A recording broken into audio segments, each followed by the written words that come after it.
Such delightful additions to our everyday lives. They're cute and sweet and learning everything for the first time. And then your kid goes and says something like, "Goodbye, Dad," said my 2-year-old son.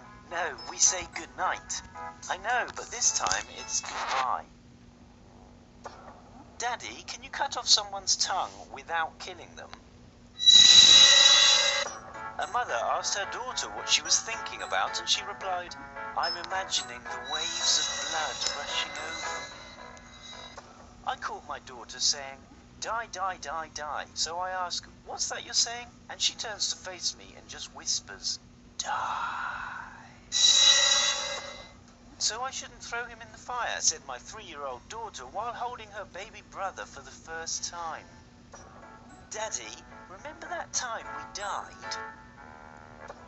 I wake to find my 3-year-old standing by my bed, staring at me with a huge grin on his face. "What are you doing?" I finally say. "Nothing," he says, still grinning. At this point I realize he's got his hands behind his back. "Are you holding something?" "No."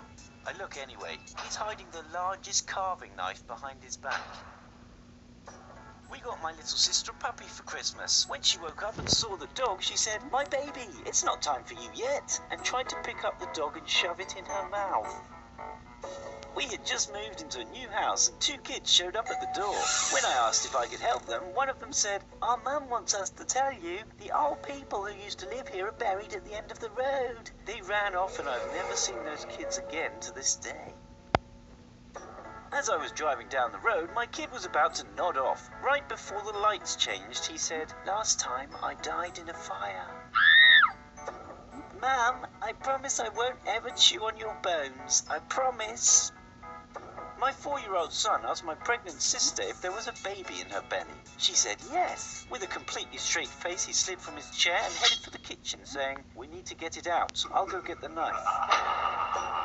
My daughter saw me getting dry skin off my shoulder after bad sunburn and asked if she could keep my skin flakes and put them in a jar so when I die she can make a mummy mask to remember me always.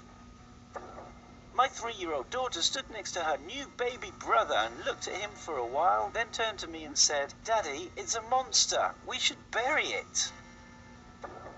At my great-uncle's funeral, my daughter asked when he was going to turn into a zombie. I was sound asleep, and around 6 a.m. I was awoken by my 4-year-old daughter's face inches from mine. She looked right into my eyes and whispered, "I want to peel all your skin off." My little cousin drew a picture of a black monster, looked up at me and said, "He told me to draw this. He's coming for you. You better hide."